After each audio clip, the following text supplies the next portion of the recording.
আজকে যেটা করবো সেটা হচ্ছে ল্যাগ্রাঞ্জের সলিউশন টাইপ 2। ঠিক আছে, টাইপ 1টা নিশ্চয়ই মনে আছে। টাইপ 1টা কি ছিল আমাদের? না আমাদের প্রথমত ল্যাগ্রাঞ্জের ইকুয়েশনটা কিরকম থাকে, ওর কাছে p del z by del x plus q del z by del y equals to r যদি থাকে, আমরা কি ল্যাগ্রাঞ্জের অক্সিলারি ইকুয়েশন কি হয়? ল্যাগ্রাঞ্জেস অক্সিলারি ইকুয়েশন আমার দেখতে হয় না dx বাই এর কোএফিশিয়েন্ট মানে del z del x এর coefficient is equals to dy del z del y এর coefficient dz is equals to right সাইডে যেটা থাকে সেটা। দেন আমাদের কাজ কি করতে হয়, দুটো দুটো করে রেশিও কম্পেয়ার করে করতে হয়। এই দুটো রেশিও কম্পেয়ার করব, দেন এই দুটো রেশিও বা এই দুটো রেশিও, এরকম করে দুটো রেশিও নিয়ে তাদের আমাদের কমপ্লিট সলিউশন ডিফাইন করতে হয়। যে দুটো সলিউশন আছে সেই দুটোকে আমরা phi of first solution comma second solution equal to 0 দিয়ে ডিফাইন করি। যখন ব্যাপারটা ইজিলি হয়ে যায় তখন সেটাকে আমরা হচ্ছে ল্যাগ্রাঞ্জেস ইকুয়েশন বা ল্যাগ্রাঞ্জেস সলিউশন ফার্স্ট টাইপ বলছি। এবারে তোর যদি এটা সেকেন্ড টাইপের অর্থটা কি, তো আমরা ফার্স্ট অফ অল আমাদের ইকুয়েশনটা এরকম আছে, অর্থাৎ p del z del x plus q del z del y equals to r আছে। আমরা তার হচ্ছে অক্সিলারি ইকুয়েশন তৈরি করছি। করার পরে একটা রেশিও খুব ইজিলি তৈরি করতে পারছি। ঠিক আছে, মানে আমরা হয় dx by p equals to dy by q যেটা দেওয়া আছে সেই ইকুয়েশনটা খুব ইজিলি তৈরি করতে পারছি। বাট অ্যানাদার ইন্টিগ্রালটা আমরা can not obtain by the same method. আমরা একই রকম ভাবে আরেকটা যে ইন্টিগ্রাল তৈরি করতে হয় সেটা আমরা ইজিলি তৈরি করতে পারছি না। তার জন্য আমাদের কি করতে হয় না, ফার্স্টের যে আমরা কাজটা করেছিলাম মানে ওয়ান যে ইন্টিগ্রাল করেছিলাম সেইটাকে ইউজ করে আমরা সেকেন্ডটাকে যদি বার করতে চাই তখন সেইটাকে আমরা বলবো ল্যাগ্রাঞ্জের সলিউশন টাইপ 2 এর আন্ডারে করছি। ঠিক আছে, এখানে আমি একটা এক্সাম্পল লিখেছি, তো এই এক্সাম্পলটাকে আমি সলভ করার চেষ্টা করছি। তো এখানে আমাদের কি আছে, এই অঙ্কটা দেখেই বোঝা যাচ্ছে যে অঙ্কটা আমার এক প্রকার ল্যাগ্রাঞ্জেসের টাইপ আছে। তো যদি আমি কোএফিশিয়েন্ট কম্পেয়ার করি তার মানে কি আছে আমার এখানে, ক্যাপিটাল P হচ্ছে 1 আছে, ক্যাপিটাল Q হচ্ছে 3 আছে, এবং r মানে রাইট সাইডে যেটা এক্সিস্ট করে সেটাকে r বলছি।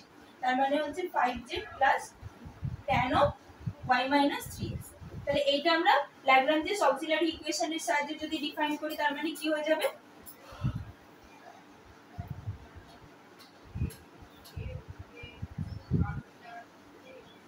ইকুয়েশনটা আমাদের কি আসবে, dx বাই p মানে 1, dy বাই q মানে হচ্ছে 3 is equals to dz by r মানে হচ্ছে 5z plus tan of y minus 3x।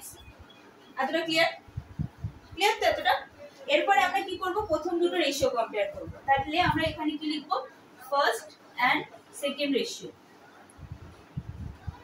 তাহলে ফার্স্ট এন্ড সেকেন্ড রেশিও নিলে কি আসবে, dx by 1 equals to dy by 3। তো কোণাকুণি গুণ করে দিই, তাহলে 3dx equals to dy integration করে দেন, তাহলে কি পাবো না 3x y equals to c1। এটা ফার্স্ট রেশিওটা পেয়ে যাচ্ছি, ফার্স্ট রেশিও থেকে আমার সলিউশন পেয়ে যাচ্ছি। মানে এটা কি আমরা একটা সলিউশন খুব ইন্টিগ্রালটা খুব ইজিলি করতে পারছি, বাট আরেকটা ইন্টিগ্রাল আমাদের কিন্তু বার করতে খুব কঠিন আসবে। কারণ আমি যদি এখানে dy এর সঙ্গে dz এর মানে সেকেন্ড থার্ড রেশিও কম্পেয়ার করি, এখানে yz টার্ম আছে, yx টার্ম আছে, ফার্স্ট এরটার সঙ্গে যদি করি তাতেও আমাদের ইজিলি করা যাচ্ছে না। তো এখানের মধ্যে সেকেন্ড যখন আমরা কাজটা করব মানে সেকেন্ড সলিউশনটা সেম মেথডে করার চেষ্টা করব তখন আমাদের প্রবলেম হবে। তখন আমরা কি করব, যে ফার্স্ট যে সলিউশন আছে তার হেল্প নিয়ে করব। কি হেল্প নিতে পারবো না 3x y এর জায়গায় আমরা c1 বসাতে পারবো, তাই তো? তাহলে আমরা কি করছি, আচ্ছা আমি এই অঙ্কটাকে না y 3x আছে তো সেই জন্য আমি এখানে এক প্রকার ঘুরিয়ে ধরছি ব্যাপারটাকে। এটা তো আমার হাতে, কনস্ট্যান্ট আমি যেভাবে ইচ্ছা ডিফাইন করতে পারি। তো আমি এইটাকে এরকম ভাবে ডিফাইন করছি y 3x c1, কারণ কনস্ট্যান্ট তো আমি আমার মতন ধরতে পারি।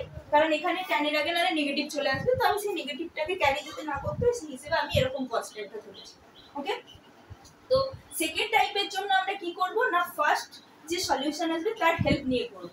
যে one integral known to use to us is use to find the another integral. যে ফার্স্ট যে ইন্টিগ্রালটা বেরিয়েছে সেইটাকে ইউজ করে আমরা সেকেন্ড ইন্টিগ্রালটা বার করব। তো কিভাবে ইউজটা করব, আমি যদি ফার্স্ট আর থার্ড রেশিও নিই, ঠিক আছে, তাহলে এখানে আমি কি করছি, ফার্স্ট এবং থার্ড রেশিও নিয়ে কাজ করছি, ফার্স্ট এন্ড থার্ড রেশিও। তাহলে ফার্স্ট এবং থার্ড রেশিও নিলে কি হবে, dx by 1, so dx by 1 equals to dz by 5z plus tan of y minus 3x। এবারে আমি y minus 3x এর জায়গায় c1 বসাতে পারি, কনস্ট্যান্ট বসাতে পারি। তাহলে এটা যখন এখানে বসিয়ে দেব তখন tan একটা tan of c1 হয়ে যাবে, একটা কনস্ট্যান্ট টার্ম হয়ে যাবে। তো তাহলে আমার এখানে কি হয়ে যাচ্ছে dx by 1 equals to dz by 5z plus tan of c1 হয়ে যাচ্ছে। তাহলে এ এক প্রকার কনস্ট্যান্ট টার্মে চলে আসছে। তাহলে ওইটা কি কনস্ট্যান্টের উপর ইন্টিগ্রেশন হচ্ছে এক প্রকার, মানে dx by 5z plus একটা কনস্ট্যান্ট টার্ম। তো এক প্রকার সিম্পল dz এর ইন্টিগ্রেশন করতে পারবো। তাহলে এখানে আমাদের যদি ইন্টিগ্রেশন করি কি আসবে, এটা x দেবে, এটা 1/5 log of 5z plus tan of c1 plus c2। কোথায় আছে কি বললাম? এবারে এটাকে যদি আমি বাঁদিকে নিয়ে এসে আমাকে ডিফাইন করতে হবে, এইটা আমি এখানে তুলে করছি। তাহলে x minus 1/5 log of 5z plus tan of c1 equals to c2। এবারে c1 টা তো এখানে আলটিমেটলি কি ছিল y minus 3x, তাহলে y minus 3x বসিয়ে দেবো c1 এর জায়গায়। তাহলে x minus 1/5 log of 5z plus tan of y minus 3x is equals to of c2। তাহলে আমার দুটো সলিউশন এসে গেছে। তাহলে আমাদের জেনারেল সলিউশন কিভাবে ডিফাইন হবে? ও দিদি হ্যাঁ 1/5 হবে না 5 হবে? 5z এর ইন্টিগ্রেশন 1/5 হবে তো, dz by 5z তো, তাহলে 1 বাই একটা 5 আছে না, 5z তো নিচে আছে, তো আগে একটা 1/5 আসবে না? বুঝলি কি বললাম না, বুঝতে পারলি না? না লগটা তো তুমি dx by x plus b কি হয় 1/a log of x plus b হয় না, ডেরিভেটিভ কর, এটাই তো আসবে। একটা কোএফিশিয়েন্ট x এর কোএফিশিয়েন্ট আগে আসবে না, ডেরিভেটিভ করে এটা কি আসবে a by x plus b, তার মানে তো এটাই চলে আসছে। আচ্ছা কোএফিশিয়েন্টটাকে কাটতে হবে না, আচ্ছা বুঝতে পারলি কি বললাম? তাহলে জেনারেল সলিউশন কি হবে phi of 8 comma 8 equals to 0।